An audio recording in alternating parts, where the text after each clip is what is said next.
All right, everyone. Welcome into another edition of Cover One Buffalo. Nate Geary filling in for the famous AQ. He finally gets a nice little break, a nice little vacation with the family. So Aaron Quinn out today. Nate Geary filling in for my duties today will be our Cover One founder, the Godfather, Erik Turner. What's up, man? How are you? What's going on, Nate? Yeah, it's been a couple of weeks, man. I'm glad to be back on with you, though. So back on the podcast, and we've got offensive line, and I think this is a very relevant topic. Obviously, a lot of news coming out today about Richie Incognito. Obviously, not good news. This is 2 days after the Bills made it official, releasing Richie Incognito from the reserved retired list. He was free to sign with another team, but I have a sneaky suspicion, Erik, that maybe the Bills knew about this incident before the rest of the public did.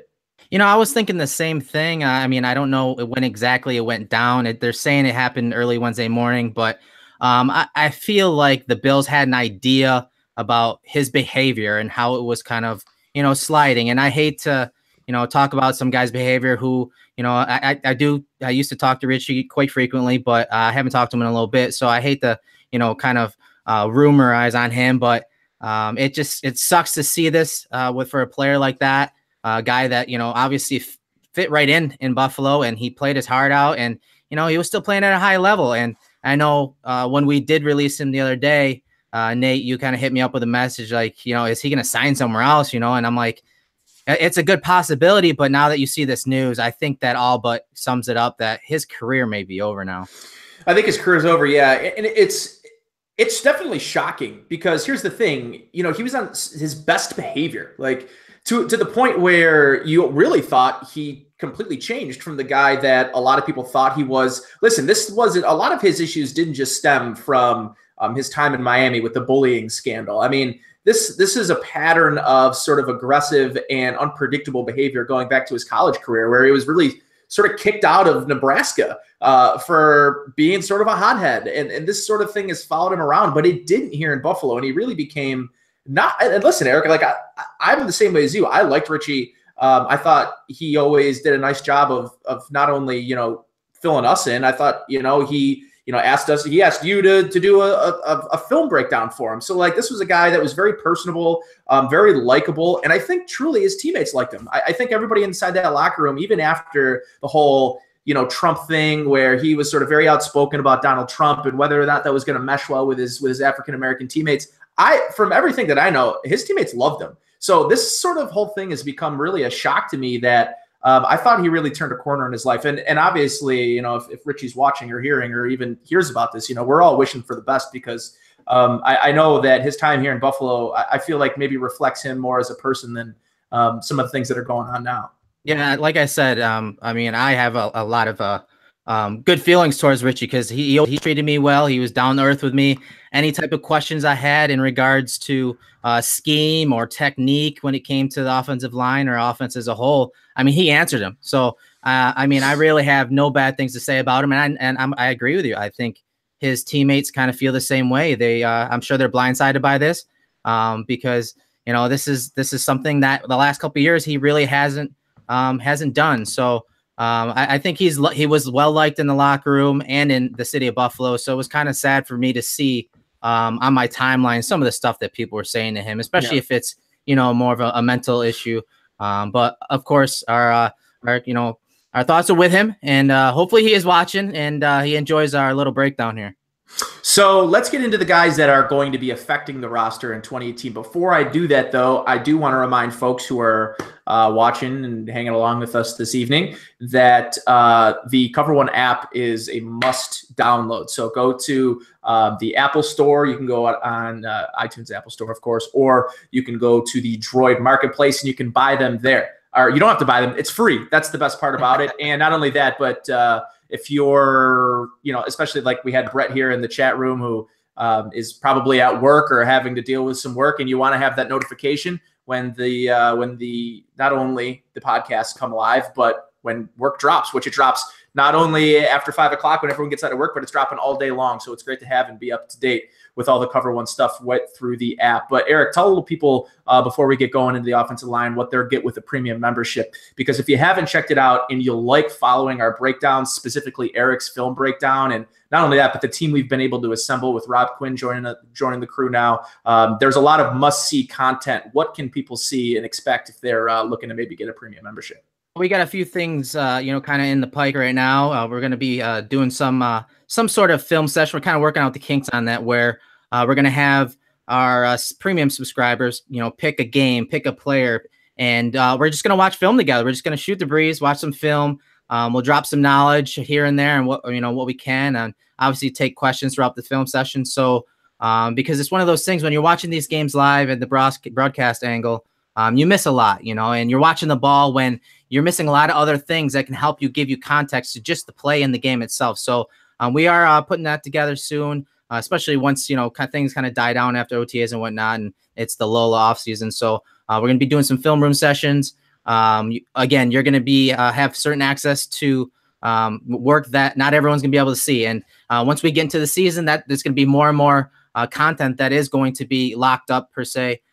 Because it takes a lot of time to do these, deep dives. And if you read Rob's breakdown recently on Elam and on the defense, you see this is not something that takes 2 hours to do, guys. We had a lot of film and a lot of statistics. We cover it from every angle and add as much context as we can. So for that, obviously, I want to give these contributors, what they're due. So that's why we charge that, $10 right now. You can get a year membership. So definitely check it out at the website and become a premium member. And some of these questions we're going to take at the end of the podcast are from our guys. So definitely check it out. So let's hop in now. Let's dive. Let's do our deep dive into the offensive line and let's give a shout out to Buffalo Rumblings, who got this great pick off of Deion Dawkins' Instagram page of basically who we might be looking at. At least we have locked down right now the first team left side of the offensive line. Deion Dawkins at that left tackle position, which I don't think anybody was really wondering about. But then, and here's the picture that I just referenced. As you can see in the background, Ryan Groy right to the left of Deion Dawkins' head. And then to the right is Connor McDermott. So, those two guys right now don't appear to be with that first team offensive line. The guy standing next to Deion Dawkins in this picture looks to be Vlad Ducasse, which would be, I think, maybe some news to me that they moved him over to the left side. Now, we didn't really get a good opportunity to look at what the right side looks like. I'd have to think, and we'll get into this when we get to the exterior or the outside of the offensive line, that right tackle position is still being locked down by Jordan Mills. It appears that this coaching staff, at least to start OTAs, has some loyalty to the veteran players. I think that's why you're seeing Nathan Peterman here as the starting quarterback with the first team unit as OTAs start, with the idea that each guy's going to get an opportunity from this point on to earn their position. But let's start inside, and let's start at that left guard position, because I think it's an interesting one. And you mentioned right before we got on air that maybe it's the best case scenario, or it's a good thing we're seeing Vlad Ducasse lining up that left guard position.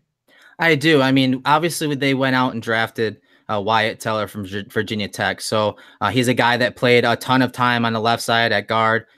In the Senior Bowl, they had him over at the right guard position. So he does have versatility. But the fact that they're putting Ducasse at left guard, and we're hypothetically thinking that John Miller's at right guard, I think that's a good sign that, competition's going on right now. They're not going to give any positions to any of these young guys. And I think that if Teller has a decent camp in the next few months, I think he could steal that spot, that left guard spot, because I just don't understand why you take a guy who started a bunch of games at right guard last year over Miller and then move that guy to left guard. It just doesn't make sense to me. So I think that does set up, which I'm a big fan of Teller. I do think that sets up for Teller to eventually, if he, puts in the hard work, which I think he will, I think he could overtake that left guard spot. So let's talk about the right side now, because you mentioned John Miller as probably the fit here. I mean, if we're thinking Vlad Ducasse moves to the left side, we're likely seeing Ducasse as your number two, your first guard in on either side of the ball, which it's nice that you're starting Ducasse early in this process off on the left side, because you already know he has that familiarity on the right side. Can he translate some decent play to the left while Miller takes over on the right side? And I think we don't have a certain that Miller was lining up as the starting right guard in the first team offense, but I think by process of elimination we can sort of take an estimate that Miller was lining up there. And what you're seeing here is some film from last year where he actually did get some playing time. But it was sort of a weird situation with him last year, wasn't it, Eric? I mean, he starts the season, then Juan Castillo brings Vlad Dukasin, but both, in my opinion, were pretty ineffective in the scheme they were playing in last year. Yeah, I mean, when it came to outside zone, that was not Miller's forte, and we know that he's a power guy. He always has been. So when they threw him in this outside zone scheme, it just didn't fit him well, primarily when the run was going away. So when they were going to the left, and you'll see this clip here from a couple of years ago where we have Groy at center and Miller at right guard. And the reason why Miller fits, I think, what Daboll wants to do is because of this torque, because of this power, where we want to start pushing guys vertically. We don't want to use that horizontal stretch anymore. I mean, Daboll will have it. He's got it in the arsenal. Don't get me wrong, but this is the type of stuff we want to do. We want to run these inside zone runs where we're reestablishing the line of scrimmage vertically, not horizontally. So I think that will fit Miller better if he is given the chance. And I think, too, if you add in Teller and the idea of having Teller on the left side and Miller on the right side, you're talking about two bulldogs in the middle of your offensive line. And you're talking about a lot of those power, those inside zone plays. Those two can really, I think, especially with the athleticism that I think is sneaky on Teller, and I think athleticism for Miller that doesn't really ever get talked about, but he does have the ability. I thought it was very effective, especially his rookie year as a pulling guard. And you'll see some examples here of the same thing. But with Teller, and I think you're looking at two guys that could really be, and here's the thing about Miller too, Eric, that doesn't get talked about enough. He's still a really young player. So in the interior offensive line, at the two guard positions, if Miller can have a bounce back year, he was the most improved offensive lineman or the most improved guard on this team going back 2 years ago, going into last season. And then obviously the big drop off with the new system. But you mentioned the system being tailored to him a little bit more this year. And that has me excited about maybe another bounce back year for Miller. But let's talk about, before we talk about Ryan Groy, because I think maybe he's the most interesting guy in all this, let's talk about Russell Bodine in the middle, who it appears to be, anyways, from the picture, is getting the first crack at center, which, again, I am a little surprised with. But talk about his pin and pull ability in the run game here from an example from last season.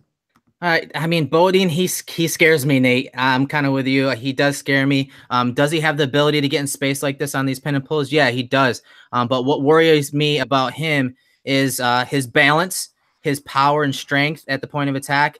Now, we talked about wanting to, reestablish that line of scrimmage and moving guys vertically. He doesn't have that leg drive. He doesn't have the power to do that at the point of attack. So that does worry me a little bit. Now, on these pin and pull runs, can he throw a down block and have a guard pull? Yeah, I think he can do that. Can he work combination blocks like you see here? Absolutely. But when you're asking him to go one-on-one with Danny Shelton, like you see here, who's going to see a lot of now that guy is with the Patriots. I just worry about his strength at the point of attack. And I mentioned balance.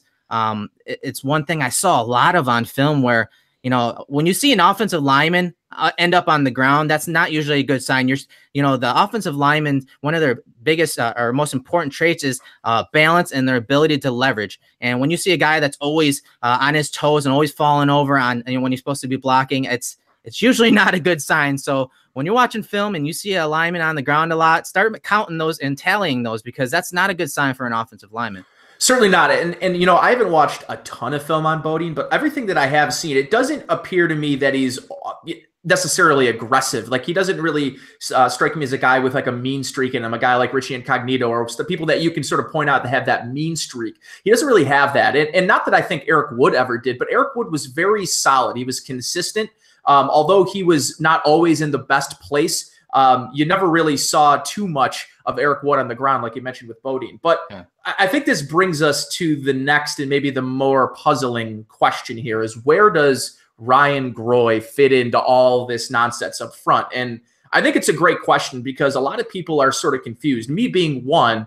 Is you see him come in last season in place of Eric Wood with injury, and you just see a player that the offense didn't miss a beat. And this isn't the last season, isn't the only season that he came in and really had success. This is 2 years ago here, you're seeing with Mike Gillislee in the backfield. Yep. And I think he's shown that he can have success not only at center, but at guard. And I think starting caliber success, which maybe makes me question what it is that's holding him back in terms of gaining the confidence of this coaching staff, especially Juan Castillo.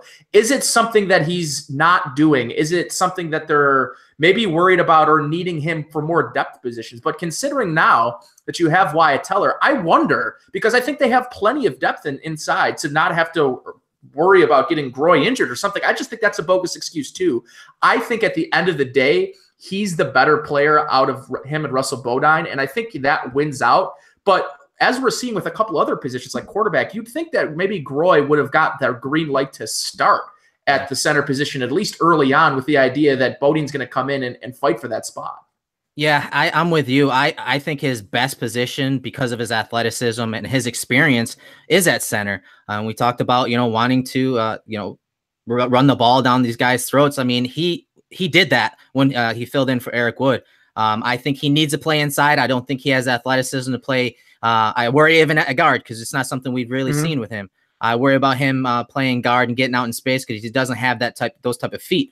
But he does have good length. He's played all of the positions. He's got really good power and torque as well. And obviously can hit those down blocks and hold the backside nose tackle when they want to do that pin and pull run. But I do think he's a center, especially because of his pass pro. I think he can handle those guys better than he can't handle a speed rusher as a tackle. He can't handle a upfield penetrator as a 3 technique. I just don't think he's that guy. I think he's a good center. I think he can anchor really well. And he obviously he'll know a lot of these plays and the concepts that Dable is going to install.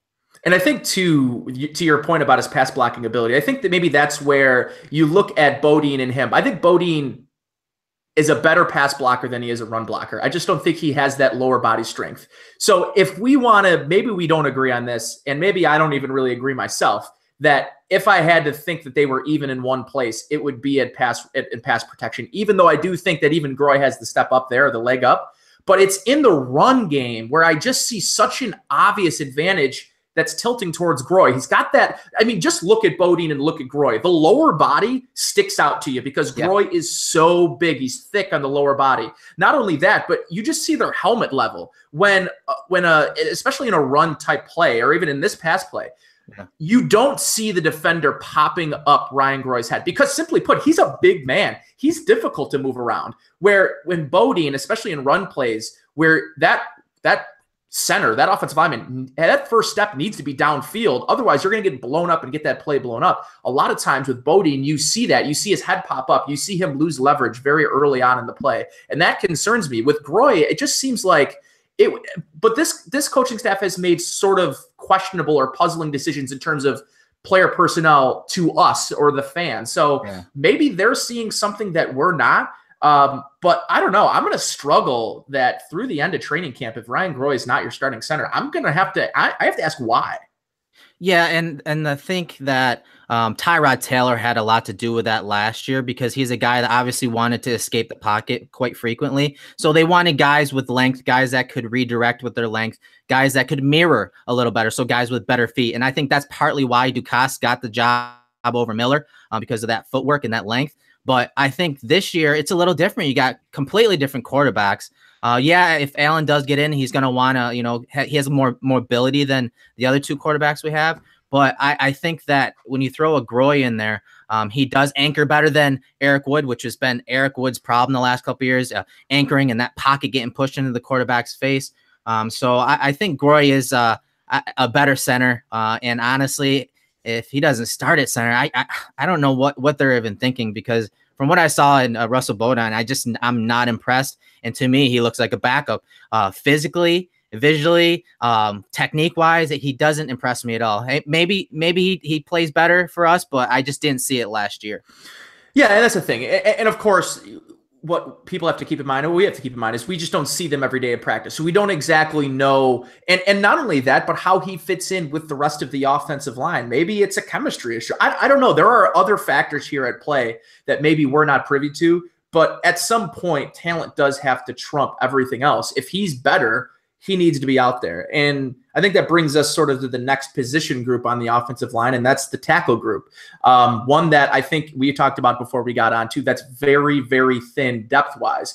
Right now, there are 2 offensive tackles, in my opinion, on this team. With the addition of Marshall Newhouse, I don't know that you're getting – I don't know what you're getting in Marshall Newhouse. I'm just going to be honest with you. I don't know what you're getting. This is a player who has starting experience in this league, but is one of those guys like Vlad Dukas that you brought in, and you look at Pro Football Focus and you're like, well, why did the Bills just bring in the 65th out of 70 ranked players at his position? Like, that's sort of weird, right? And That's kind of where you are with Marshall Newhouse. Can he be a serviceable backup if one of these two guys go down? I'm concerned.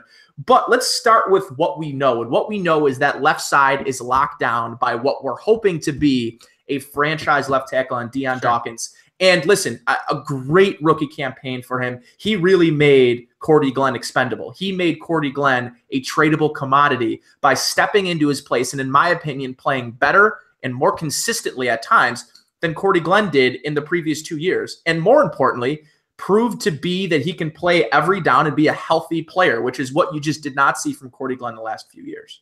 Yeah, and that's the key. I mean, he's healthy and he can do things like this. He can get out in space, and I think that's something that Dable is going to love about him. He's going to be pulling him on these crack tosses. He's going to be able to install a lot more fold blocks inside when they do want to run those inside zone plays. He's basically a guard at tackle, so that's definitely a plus. And when you talk about a guy, and he's powerful too, so yes. I mean, he can really do it all. At college, at Temple, they ran a lot of zone, so he knows the zone schemes. Obviously played in a bunch of it last year. And he also played in some of the power schemes. And so I was pretty impressed with him, honestly. I mean, I thought that he could be a left tackle. I didn't think he'd be a left tackle that soon. But you see, see this play here. This is just, that's a savvy play right there. It's a snatch trap. I mean, that's not something a rookie left tackle coming from Temple does. I mean, that's a real heady move by the rookie there.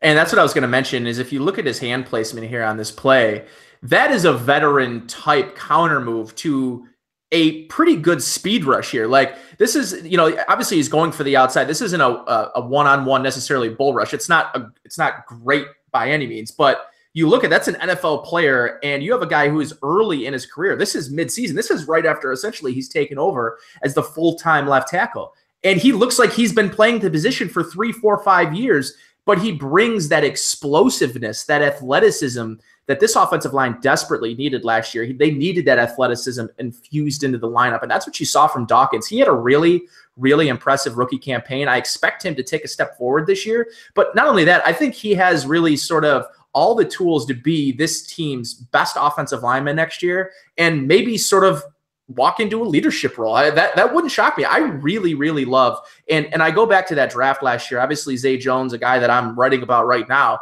about that 2017 draft. But you're looking at that 2017 draft, and that draft class has to have the type of year that they had last year, except maybe that step forward. Yeah. If this team's going to take the next step or be as good as they were next year. And to me, it starts with Dawkins. Right, and Tyler kind of alluded to this in the chat box. He had mentioned about we would have been better off if we had played Milano sooner. I could tend to agree with that because of his versatility and athleticism, and I think that having those rookies get a lot of playing time. Bean and McDermott always mention it. That's valuable experience that they gained in their first year. So I do think, and we talked about Ducasse and playing at left guard. I do think that a guy like Teller, as Tyler mentions, is a guy that, maybe doesn't start right away, but a few games in and they start to struggle, throw that guy in and see what he can do. That's why you draft him. So if we can get a couple of this, guys from this draft class, like you said, to get some playing time early, it's really laying that foundation that we need for future years. There's no doubt about it. And obviously, let's talk about that right side. Jordan Mills, at least for what I would think, is probably a lock on that right side. It wasn't terrible last season. I think a lot of times, Jordan Mills gets maybe more criticism than at times he deserves. At times it's definitely warranted because it just seems like he whiffs. Here you could see him just get simply overpowered and outmatched. That is just, but he's also going up against Cam Jordan, who is a very, very, very good defensive line. I don't even know if that's Cam Jordan, honestly. I think that's I think that's Hendrickson. Yeah, that's Hendrickson. You're right. That's not rookie. So there's a rookie on him. And the thing, never mind. I was trying to give him the benefit of the doubt. But. I know. I had to though, because and part of this is technique and what Castillo is teaching. With this tight shade here by this D end, Mills he plays with wide hands here. He tries to do the hug technique where he just kind of grabs onto him and mirrors him. But it leaves you open to plays like this where your chest is open, you get lifted by a rookie. So I think, yes, I'm with you. I think Mills, he takes a lot of heat for that position. He has the last few years, but it's crazy how, when you think about it, the different coaches that have come in here and he's still playing. So I got to give him some credit. He's still, he's doing something right where, several coaches are like, all right, he can still play. He's still starting this league. Right. And here's this case where he's actually going up against Jordan. So that maybe this is a better opportunity to really sort of get a measuring stick. But, and I think too, when you look at the right side, it's become a more important position in the NFL, in today's NFL, because of where pass rushers go. I mean, historically, you line your best pass rusher up against your right tackle because he's the least athletic of the two tackles, and maybe you're weaker of the two positions. You want your best guy on the blind side of your quarterback, but it's almost turned into a weak spot across the league, the right tackle position. There aren't a lot of great right tackles. So when you're looking at a guy who's serviceable in Mills, I think you see a guy who struggles with consistency, but I think maybe more so than anything struggles with technique. And you see there, he's really compensating for a fast pass rusher coming on the outside. But that's where he struggles the most. Is I do believe, though, at times he gets bull rushed and it does not look pretty. I think he struggles more against the speed that comes on the outside because, simply put, his drop steps aren't quick. He's not fleet of foot. He's a fat foot. And you can see it on plays where he's going up against athletic guys coming from the outside. Yeah, and you're right. His vertical kick slide is not the prettiest thing. It's almost like he's just backpedaling, which is not how you're supposed to do it. It's supposed to be very clean. It's supposed to be a really good shifting of your weight, and almost let the defender declare what he's doing. So again, it'll be interesting to see this year with Dable coming in. I know Castillo's still there. Are they going to change some of these techniques? Because the vertical sets by our offensive linemen last year were quite ugly. And they're not those type of offensive linemen. They still aren't. And so it'll be interesting to see what they do from a technique standpoint, because obviously Mills struggled a lot when they asked him to use this hug technique and in his kick slide. So we'll see. So let's talk about this group as a whole, and specifically the personnel fit in terms of what we can expect from this system, that Brian Dable is going to be implementing this year. Do you see, and I think it's an obvious answer, and I think it's yes, that the position and the personnel that they have is likely going to fit better than having that zone scheme that, first of all, didn't fit what they had last year, but I think even more so this year would be even more of a nightmare to try to run, other than Dawkins, who I think we both agree is a very good zone blocker. Yeah, I mean, what was interesting, because I've obviously been studying every game last year from Alabama and the schemes that they ran, and they ran a lot of zone running. I mean, over 50% of their runs last year were zone runs, split pretty evenly between outside zone and inside zone. But they got 10 touchdowns out of outside zone, and I want to say up over 1,000 yards. So they were very productive on that outside zone run. But it's mainly a complement to the inside zone. We talked about moving, the defensive line vertically. I think it's more of a complement, and it will be this year because, again, I think they're going to be more of a power-based scheme, and inside zone it can still be, power-based. So I think schematically these guys do fit better if Dable were to install, much more of the inside zone and those power and gap schemes. So I think, the guys are going to be happy about that. Because they're not going to be running sideline to sideline trying to chase creases for the running back. All right, let's grab to a couple of these questions that are in the chat box. I know our man Dean on Twitter got to us too. I think we probably hit on that with a lot of the talk that we had about Groy, which I think is really sort of been the common theme amongst people when we're talking about this offensive line is what the hell's going on with Groy? Is he playing center? Is he playing guard? And I think we're still in the exploratory stage of that and sort of where he's going to fit on this offensive line. I think Eric and I, though, are both in agreement that he does possess the talent over guys like Russell Bodine, and even you can make the argument over Vlad Ducasse at guard. Where he fits in, I don't know, and I think that will likely play out when training camp gets a little bit underway, obviously. But I don't know. I think we both are in agreement that in terms of just raw talent and what he could bring to the team, that he's a better fit for what they're trying to do than a guy like Bodie. Yeah, and hands down. I would like to see him at center.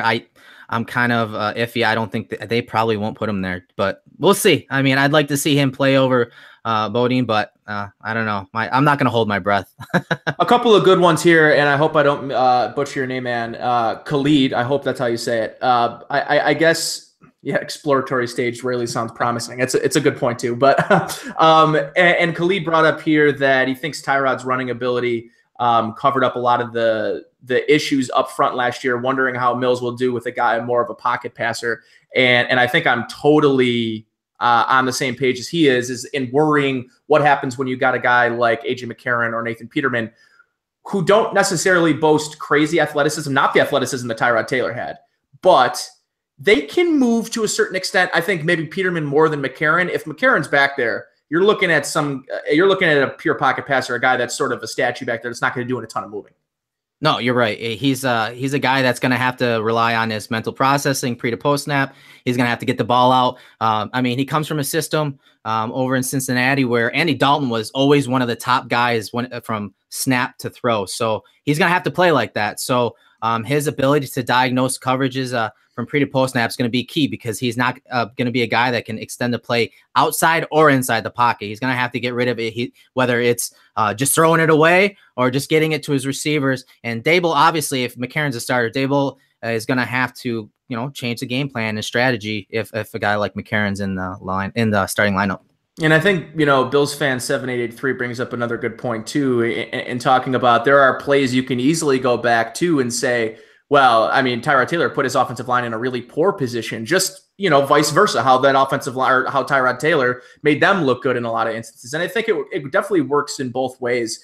And the other thing too with Tyrod that I think maybe doesn't get talked about enough is the opportunities that Tyrod had to step up in the pocket or manipulate the pocket a little bit more effectively, and wasn't able to do it because he's just not that type of player. He's not the kind of guy where he's going to feel very comfortable stepping up and throwing over the size of the offensive lineman there in front of him. I think you look at a guy like Josh Allen. What I would really consider the best part of his game is he's sort of a wizard when it comes to breaking tackles inside the pocket, but has absolutely shown the willingness to step up into the barrel and deliver a ball before he's about to get smoked. And it's not that Tyrod didn't do that, but at times he just didn't know where to be in the proper positions inside of the pocket, where there are natural areas of progression.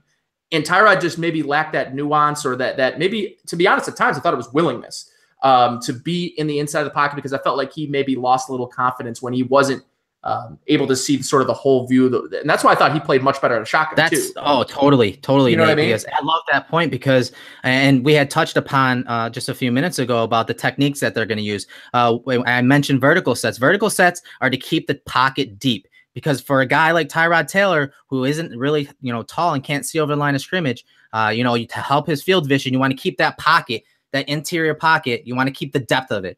All right. So you keep the centers, the guards in, and you maintain the depth of pocket so that he can see the field and keep that pressure out of his face. Well, when you have a guy like Josh Allen, who's 6'5", do you need to do that? Nope. Do you sacrifice those edges and putting your tackles in those stressful situations one-on-one outside when you have a guy that can obviously make throws from the pocket because of his height, and he doesn't always have to have his feet set? So that'll be interesting. And what they put into the scheme, because Castillo's always been a vertical set guy, but if this is Dable's offense, what is he going to use? And what he's going to use on a week-to-week basis may change based on that quarterback, like you mentioned.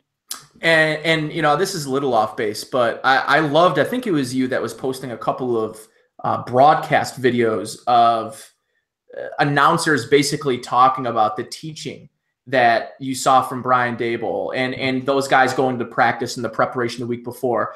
And the first thing you hear about with Brian Dable is he's already out there during rookie OTAs, rookie minicamp, coaching up Josh Allen.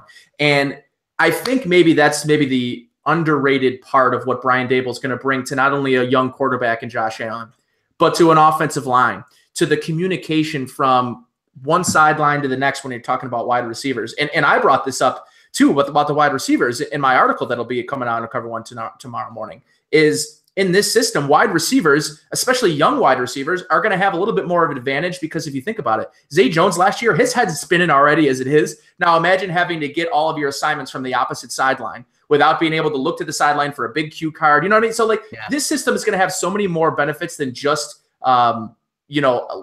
a better offensive system for our offensive linemen. But in terms of everything else, it's just more simple. And I think I just wonder what that does for an offensive group, especially an offensive line, that maybe doesn't have the continuity it's had over the past few years. Is a system that they're all going to be coming up through in OTAs and training camp here, and a system that they'll all have the same amount of knowledge on. Yeah, and this system, when we're talking offensive line, and much like an offense altogether, I mean, we need to stick to it. That's been the problem. And I don't want to get too far off base, but I think continuity is a big thing on the offensive side of the ball. Obviously, our head coach is a defensive guy, so he's not putting in too much information, too much coaching on a day-to-day basis when it comes to the offense. So having a guy like Dable that's obviously been in the league for many years, but went to college, learned some of those concepts down there, learned about different ways of managing these young kids and how you can translate it to an NFL game. And we always talk about this, Nate, developing offensive linemen. It is much harder to do nowadays. And that's why you see guys in free agency, offensive linemen who are really good are getting paid.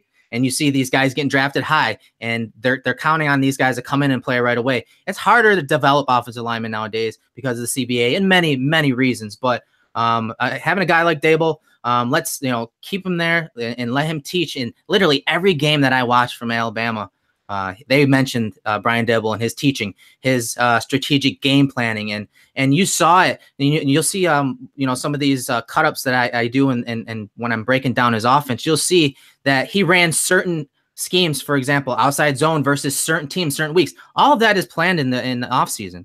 You're expecting to see this type of defensive front at week 4 and 6. Well, how do you beat that defensive front? You run inside zone, or you run pin and pull run. So a lot of that base game planning is done in the offseason, done right now. So that's stuff to keep in mind, because that's one thing that everyone that has come in contact with Dable has said, that he's a teacher and a guy that knows how to game plan. And so that's something that we look forward to as Bills fans. And I'm sure the offensive line, getting some of that continuity and some of these new techniques down so that we can, get back to what we do well, and that's dominating up front. And the last thing, Eric, is because since we're bringing up that developmental process of the offensive line and how much more difficult it is, the one guy that's got brought up here a couple times, Connor McDermott, the offensive lineman, UCLA, I believe was an undrafted free agent last year. Six round pick by the Patriots. Yeah. Oh, that's right. And then he was signed because they cut him. They cut him, yeah. They cut him. So he's a 6th-round pick. I don't really have too much information on McDermott. I know they've kept him around. He was on the active roster last year towards the end of the year when they needed depth. He's never really had an opportunity to get in and play. He's going to have an opportunity with the 2s in training camp and preseason to show that maybe – listen, we talked about Newhouse. I'm not saying – I just don't know enough about McDermott that McDermott can't come in and beat out Newhouse for his same position.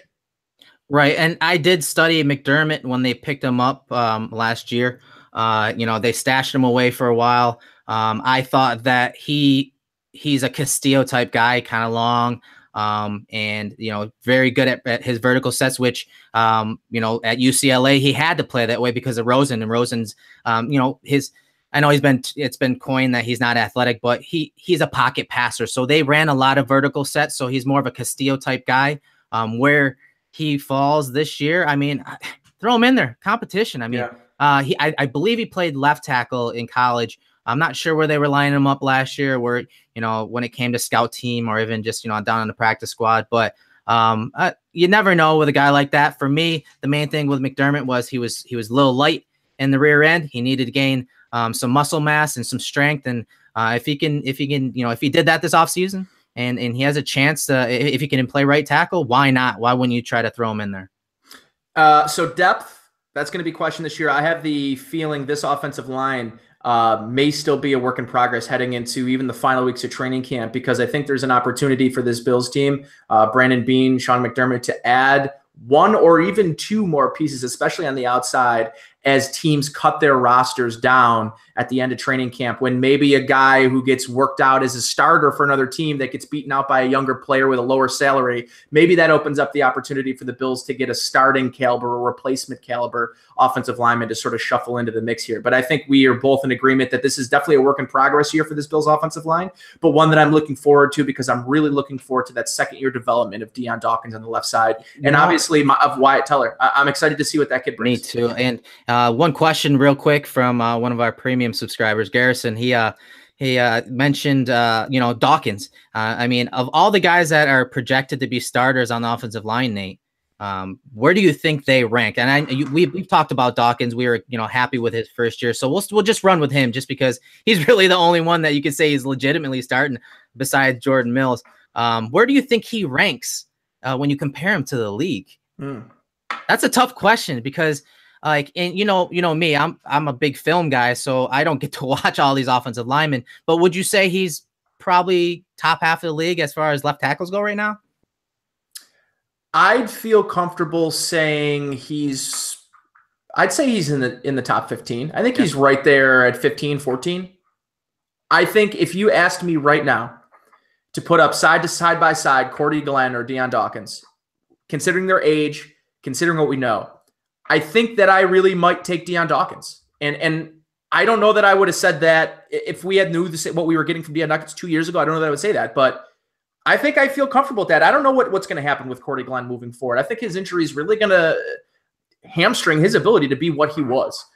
That's a difficult injury to come back from, especially at the position that he's being asked to do it and his size. Yeah. And I think that comes into play is recovering from an injury that being that large can't be the most easy. It can't be the easiest thing to do. So I really like Deion Dawkins, and you see him ranking about 22nd there. I see a couple of guys ahead of him that I think I'd feel pretty comfortable putting him ahead. Yeah, I mean, it's one of those things. Like, it's an opinion. I'd say he's probably right around the top half. I'm kind of disagree with you when it comes to Glenn. I do think a healthy aside. Okay, if he's healthy, Glenn is one of the top tackles in this league. But he's not healthy all the time. Almost ever. Yeah. So you can't just ignore that. But I do think for where the Bills drafted Dawkins is almost an identical player to Cordy Glenn when he was coming out of Georgia. I mean, he was a guy that was like, oh, we don't know if he can play tackle. He's too short. He's this, is that. Well, he did pretty well as a left tackle when he was healthy. So I think Dawkins his career is almost mirroring Cordy Glenn. And they're drafted right around the same time too. So I do think Dawkins is probably the only guy that I would say is even rankable when it comes to the league and when you compare him to the league. So Garrison, I hope that answers your question, man. And let's see, we got a couple more just real quick, Nate. I'll shoot those to you. Yeah. This one's it has to do with the running back, but one of our buddies wants to know what do you think Shady's future is after this year? It's a good question. To me, it's going to be about how he plays this year. And I think ultimately how this team finishes. If this team is a 4 or 5 win team, which is not out of the realm of possibilities, I wonder what his future might be. I wonder what his future might be at the trade deadline. Yeah. If this is a team, if he's healthy, he's playing well, and this team just can't get out of its own way offensively, I wouldn't throw it past Brandon Beane to try to go get a conditional 2nd or 3rd round pick for a contender who needs a running back or an injury. I wouldn't put it past him. So I think it's going to depend on a lot of his on-field play this year. Does he take a step back? I think by just the sheer number of touches he's going to get, that his body's going to take a beating this year. Can he withstand it? I don't know. I'm hoping so, but I think LeSean McCoy this is probably his last year in Buffalo. Yep. I guess. I agree. I'd say this is probably his last year. And another guy I wrote about this morning, I think Charles Clay is going to be another one of those guys too. He hasn't missed many games for us, but he's been fighting that knee injury. Or Jerry Hughes too. Jerry Hughes could be another one just because the sheer amount of money these guys are being paid. But I think another really interesting one too, and obviously we'll get into this more when we start to break down the defensive side of the ball, but Shaq Lawson's another. They have completely remade this defensive end position on both sides. It's pretty obvious that Trent Murphy is going to be a starter, and that you look on the other side, and so is Jerry Hughes. Where does that leave your former first-round pick? I don't know. A lot of questions that we're going to do our best to try to answer as the rest of this offseason rumbles through. Make sure if you have questions that you want to get to us during the week that you tweet at us. You could tweet at Aaron. I think Aaron's just at Aaron Quinn, right, up on Twitter. Aaron Quinn 716. Yep. 716. You can follow him on Twitter, and you can send questions to him. You can send questions to me at Nate Geary, WGR, or Eric, who's got the @cover_1_ handle on Twitter. So you can send any questions you might have to him, me, or whoever else you want. You can, of course, check us out at cover1.net, which I would suggest you do. The mobile, if you don't download the mobile app, first of all, you're missing out. But the mobile version of the website itself is also really, really sharp. Shows up great on your phone. So if you're looking for content on the run, head to our website, head to the app, get it all there. I've got an article, as I mentioned, about Zay Jones. It'll be dropping tomorrow morning. I've got 4 reasons why I think Zay Jones will have a breakout season in 2018. And so that'll be up tomorrow. You can check it out. Eric, anything else that you can tell the people's coming out? Yeah, I mean, you had kind of touched upon it at the beginning of the show. We obviously added Rob Quinn. Everyone knows Rob, well-respected analyst in the Bills community and the NFL community. He put out a couple of great pieces this week. Definitely check his work out at cover1.net, and obviously follow him at Rob Quinn 619 on Twitter. Tomorrow, along with the 4 reasons that Nate had mentioned, his article that drops tomorrow, I'm going to be dropping the next part in the Brian Daboll series, and that has to do with Inside Zone. And so definitely check that out. Both of those will be dropping tomorrow morning. So thanks for tuning in, everyone. Yeah, thanks for tuning in. And until next week, I'm thinking we'll probably hit that wide receiver position. Oh, I know Aaron wanted to be here for the big uglies. I know he's upset about it, but we're going to give an opportunity next week to break down the wide receiver position, which maybe is more polarizing than any other position on this team. So for me, it's going to be heated. It's going to be heated. It'll be heated. There's no doubt about it. And honestly, I think we probably need to get Brad up on here because he's the diva wide receiver. By the way, best quote you're going to get from my article is, I've never played the position of wide receiver, but wide receivers are the biggest diva on every roster. And if they tell you otherwise, it's because they play wide receiver. They're huge divas. So we'll get into that next week. Make sure you follow us again on Twitter. You can check us out, of course, at Cover One. If you missed any of the podcasts, want to go back and see any of the other ones, all available up there. Easy, one click to find it. So for me, Nate Geary, Erik Turner, another edition of Cover One Buffalo, as always, on cover1.net.